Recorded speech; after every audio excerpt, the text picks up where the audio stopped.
tuh berharap satu ketiga video saya, rekaman saya itu punya podcast loh. 12 tahun ada jamaah saya itu ya, orang dari Padang rajin ngaji sama saya. Tiap ngaji itu direkam kayak gini mulai tahun 2006 sampai hari ini ya, 2006 sampai hari ini. Masya Allah, itu rekamannya banyak banget.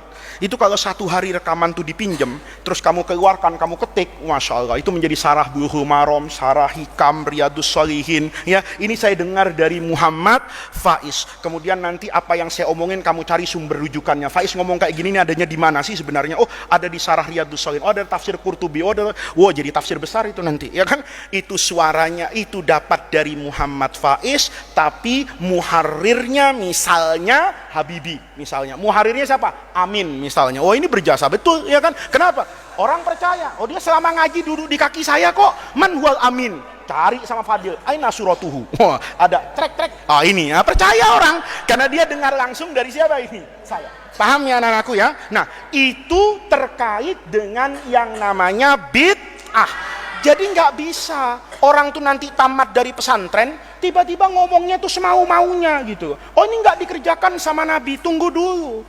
Tidak dikerjakan oleh Nabi itu tidak menunjukkan bahwa pekerjaan itu tidak boleh dikerjakan. Kita cari dalilnya itu. Mungkin Nabi nggak ngerjakan, tapi Nabi ngomong. Mungkin Nabi ngomong, tapi Nabi nggak mengerjakan. Nah, lain halnya anak-anakku. Ini orang kadang-kadang ngomongnya itu semau-maunya. Ustadz, kalau boleh tahlilan, boleh juga dong sholat maghrib 4 rakaat. Nah, ini namanya juga kurang ilmu. Kalau sholat maghrib, itu kaifiyahnya sudah diapakan itu? Dijelaskan oleh siapa ini? Allah. Dijelaskan oleh Rasulullah. Di Quran dengan di mana itu? Hadis. Paten itu. Tapi banyak hal-hal yang di dalam agama itu hanya dijelaskan normanya, teknisnya enggak. Contoh, inna nahnu nazzalna dzikra wa inna lahu lahafidun. Quran itu dijaga nggak sama Allah?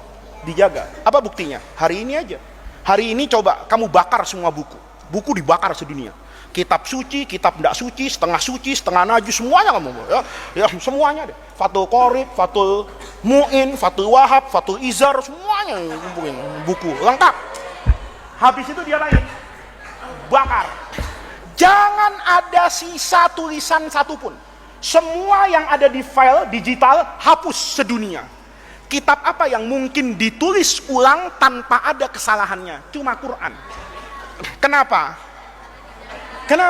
Quran dijaga sama Allah, tapi penjagaannya beda-beda anak-anakku. Nih saya kasih contoh. Ya, saya kasih contoh. Dulu Nabi, masih ingat kan pelajaran Tarekat Tasrik kelas 5 itu? Kalau wahyu turun, Nabi kumpul as-sholatu jami'ah, kumpul tuh sahabat. Kanan, depan, kiri. Yang kanan ini penulis wahyu, yang depan ini nulis tapi atas kemauannya sendiri. Yang sebelah sini ngapal, itu muridnya Nabi. Nulis perintah Nabi, nulis kesadarannya, ngapalin, nggak nulis. Kalau murid saya enggak, ngantuk, ngayal, patah hati, kan begitu. Nah, ini muridnya Rasulullah. Diturunkan Quran itu. Begitu diturunkan, Nabi ngomong tuh, ya, ini ayat baru turun, dengarkan oleh kalian. Yang ini dengerin ngapal, yang ini nulis masukkan ke surah ini bla bla bla ya. Setelah itu, dokumen tulisannya itu enggak dicetak sama Nabi. Kenapa enggak dicetak? Ya mesin fotokopi belum ada juga kan gitu kan. Dibiarkan. Sahabat merasa nggak butuh. Kenapa? Karena mayoritas dari mereka hafal Quran. Kamu kalau hafal Riyadus Shalihin kan nggak perlu beli kitab. Kenapa nggak perlu beli kitab? Karena saya hafal. Maka sama Nabi, Quran tuh nggak ada dokumen yang tertulis yang diperiksa. Ada nggak? Satukannya dijilid jadi satu ke tukang fotokopi, nggak ada. Karena semuanya hafal Quran. Setelah itu, ya, pada masa Sayyidina Abu Bakar ada perang melawan Al-Murtaddin. Perangnya namanya Perang Yamamah. Karena pertahanan benteng Yamamah Musailamatul Kazzab itu begitu kuat, maka ada mobilisasi pasukan. Maka Al-Qurra itu dulu bukan Qori. Qurra itu yang hafal Quran. Itu ikut perang dan banyak mati. Sayyidina Umar dapat ilham itu. Ya Abu Bakrin, adrikil Quran. Kalau nanti yang hafal semakin lama semakin mati, kan sama dengan orang nyimpen file di komputer, komputer kebakaran satu-satu. Ya, Kan banyak itu, orang nulis skripsi itu nangis, orang nulis desertasi, mau ujian doktor misalnya, dia taruh di file, nggak sempat di copy, nggak sempat disimpan di tempat lain, tiba-tiba laptopnya dicolong sama maling, ya kan? Tulisannya habis semuanya, maka dia harus nulis dari apa itu? Kalau ingat, pasti ada yang apa ini? Lo lupa. Maka kata Umar, kalau nanti ini Qurra nih semuanya mati, Qurannya masuk kuburan nih. Adrik, kata Abu Bakar, apa maksudmu Umar? Tulis Quran sekarang. Lihat nih, Abu Bakar nolak itu. Lam akun li af'al, saya nggak mungkin mengerjakan itu. Kenapa Abu Bakar? Kan itu nggak dikerjakan sama Nabi. Lihat nih logikanya Abu Bakar nih. Kan itu Nabi nggak dikerjakan. Kalau itu baik, Nabi mengerjakan. Kata nama, loh justru itu huwa khair. Itu bagus. Kenapa? Kondisi dan situasinya berbeda. Al-hukmu yaduru ma'illatihi wujudan wadaman. Zaman Nabi itu tidak ada alasan untuk menulis Quran menjadi satu mushaf. Kenapa? Sahabat hidupnya sederhana, semuanya hafal Quran. Tapi sekarang nggak kayak gitu, kata Umar.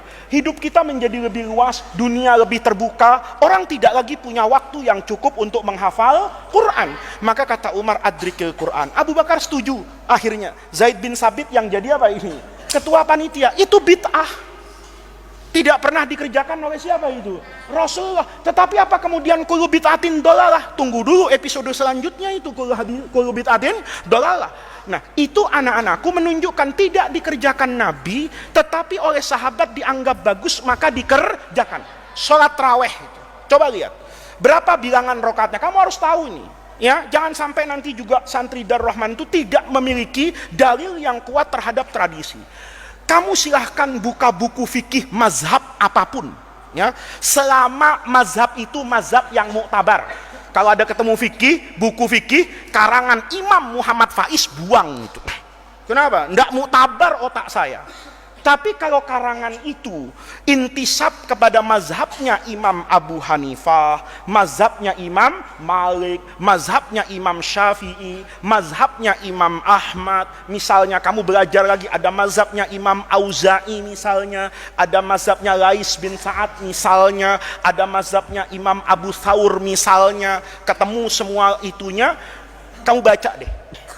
Nggak ada, terawih tidak 20 rakaat tuh nggak ada. Tuh di rumah Pak Kiai, ambil buku fikih yang paling gede dari setiap mazhab, ya, dari setiap mazhab. Mazhab Imam Abu Hanifah itu ada 2 kitab yang terkenal, namanya Al-Mabsut, punya Samsul A'immah As-Sarakhsi itu, ada 12 jilid mungkin. Itu mazhabnya Imam Abu Hanifah. Ada yang lebih enak lagi, Bada'i'us Sana'i fi Tartibis Syara'i, karya Imam Al-Kasai itu, ya, itu kira-kira 8 jilid. Itu mazhab Hanafi. Pindah ke mazhab Maliki, ada kitab namanya Al-Istizkar, itu 32 jilid tuh syarahnya Muwatta itu, ya, ada di rumah Pak Kiai. Ada kitab Mawahibul, semuanya mazhab Maliki. Mazhab Syafi'i ada Majmu' itu, yang paling besar lah karangannya Imam Nawawi. Mazhab Imam Ahmad bin Hambal ada namanya kitab Al-Mughni, punya Ibnu Qudamah, itu fikih yang luar biasa, dibacanya enak, cetakannya bagus, 15 jilid, ada di rumah Pak Kiai. Itu ulama-ulama semuanya ketika mengatakan qiyamu Ramadan itu adalah isyruna rakaatan. Jangan orang sekarang bilang itu nggak ada dalil hadisnya. Apa Imam Nawawi yang saya cerita hebat kayak gitu itu lebih bodoh dari profesor sekarang, lebih bodoh dari dokter sekarang, lebih bodoh dari ustadz yang cuman belajar di Saudi 3 tahun 4 tahun itu. Ini supaya kita itu dalam beragama itu rendah hati gitu loh. Orang yang sedemikian alim itu mengatakan tarawih itu 20 rakaat. Sekarang banyak orang mengatakan tarawih 20 rakaat itu bid'ah. Karena dulu Nabi, ini kan nggak tahu dia, bilangan tarawih itu tidak pernah ditentukan oleh Rasulullah. Kalau bilangan tarawih itu ditentukan oleh Nabi, tarawih itu nggak boleh hanya pas bandrol segini. Umar nggak mungkin nambahin. Satu. Yang lebih hebat lagi, mazhabnya Imam Malik itu ngambil fikihnya khalifah yang terkenal Umar bin Abdul Aziz. Umar bin Abdul Aziz tarawihnya berapa rakaat? 36. 36. Dipraktekkan di sini, imamnya keluar masjid dibunuh orang itu. Kenapa? Kenapa? Lama. Coba lihat. Kamu buka fikih itu. Apa logikanya? Dulu semua itu sepakat tarawih itu 20 fikih itu. Tiba-tiba pada masa Khalifah Umar bin Abdul Aziz, ya, orang-orang di Mekah itu kalau taraweh sudah dapat 4 rakaat, dua nih. Taraweh itu dua. Karena hadis Nabi itu sholatul laili masna. Di Mekah itu dulu, bukan sekarang. Kalau sudah sholat 4 rakaat, dua salam, tawaf dia. 7 kali depan Ka'bah nih tawaf. Nanti selesai 7 kali, sholat lagi nih, dua. Habis itu tawaf lagi sampai 20 rakaat. Berarti ada berapa ini? Ada kira-kira 4 tawaf. Ada 4 tawaf. Kata mereka, yang di Madinah, kita kalah pahala sama orang Mekah nih. Terawihnya sama-sama 20, tetapi mereka setiap 4 rakaat menambahkan 7 kali apa ini? Tawaf.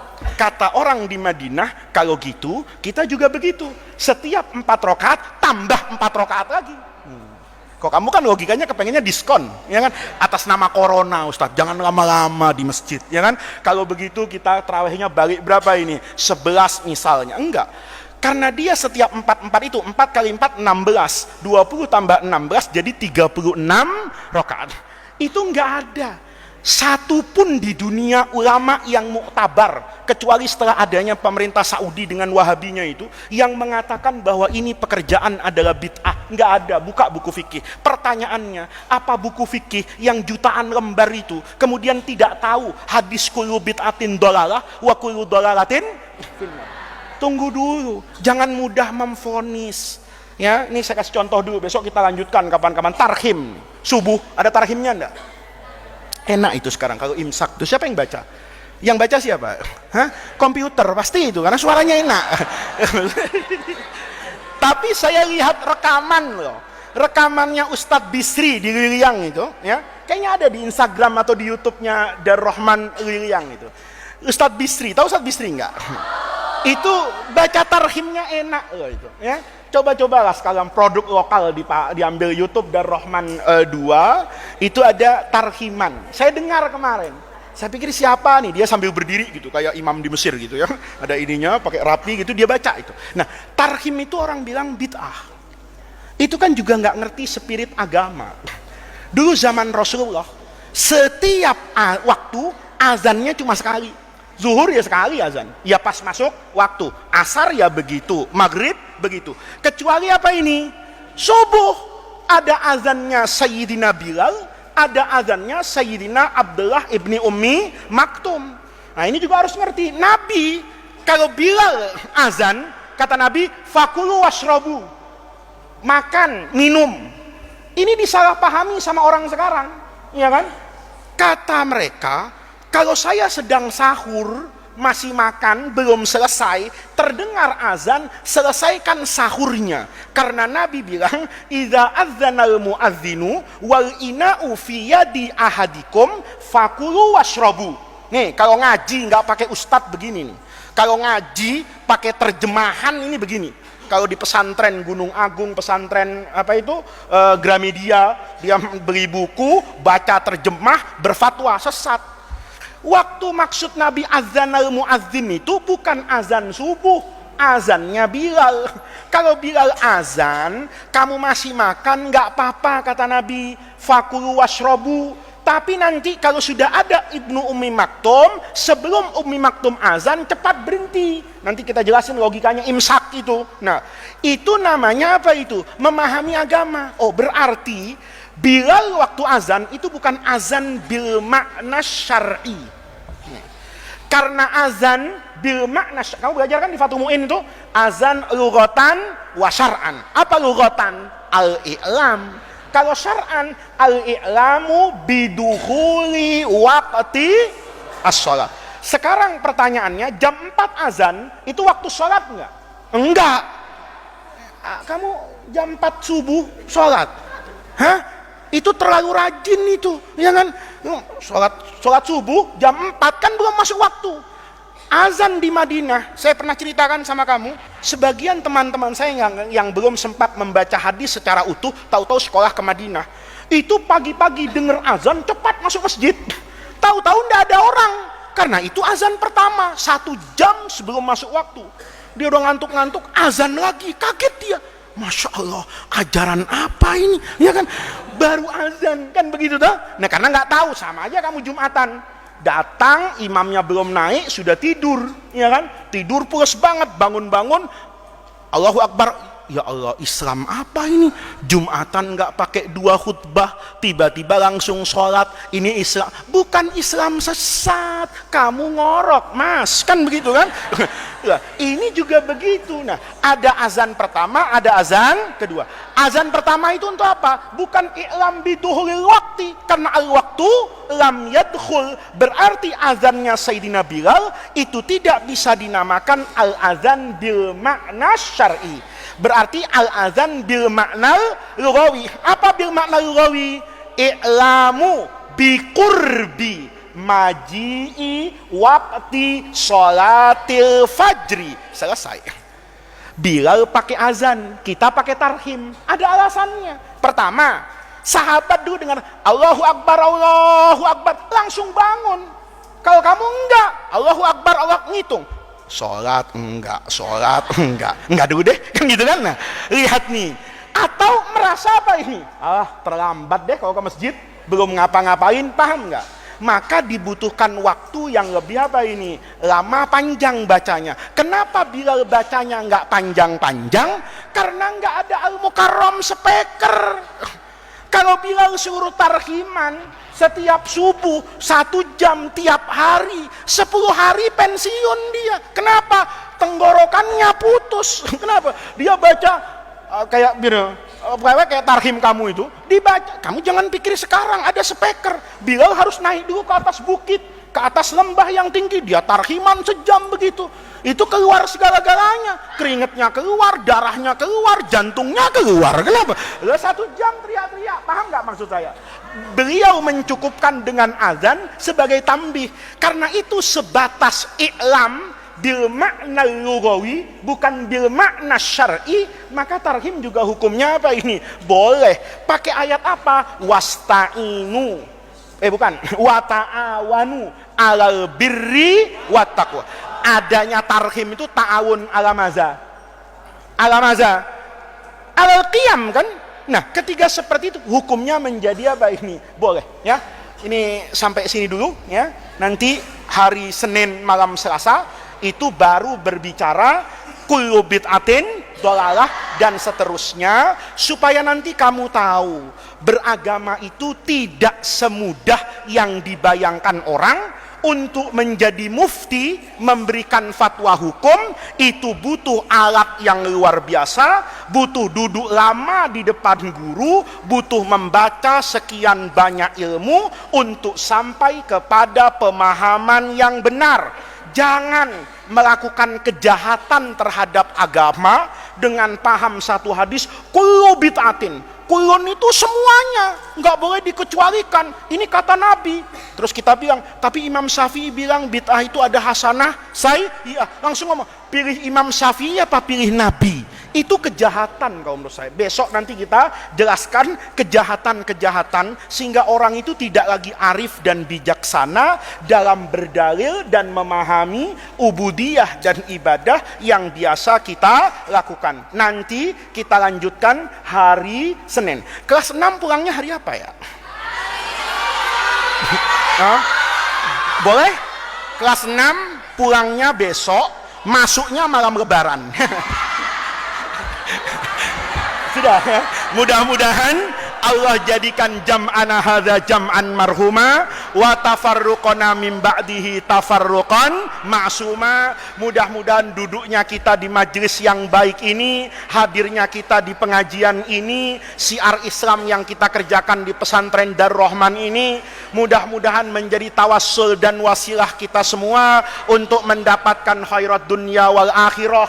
Mudah-mudahan santri kelas 6 yang setia, tulus, ikhlas membaca kitab hadis hadis arba'in ini, Allah berikan kemudahan pada semua urusannya, Allah lancarkan ujiannya, Allah berikan hasil-hasil yang baik, Allah berikan munzalan mubarakan, Allah berikan tugas dan pekerjaan yang dekat dengan rahmat Allah, apapun bentuknya tetapi itu pasti yang terbaik. Mudah-mudahan orang tua kita, orang tua kamu semua, orang tua semua yang menyaksikan acara ini, keluarganya, orang-orang yang kita cintai dan mereka cintai, semuanya diberikan rahmat, taufik dan hidayah oleh Allah Subhanahu wa taala. Semoga Allah akan senantiasa membersamai kita melewati jalan panjang ini untuk sampai kepada ridho Allah Subhanahu wa taala. Mudah-mudahan segala kesulitan, segala mara bahaya, segala pandemi penyakit itu segera berakhir dan diangkat dari seluruh bumi ini,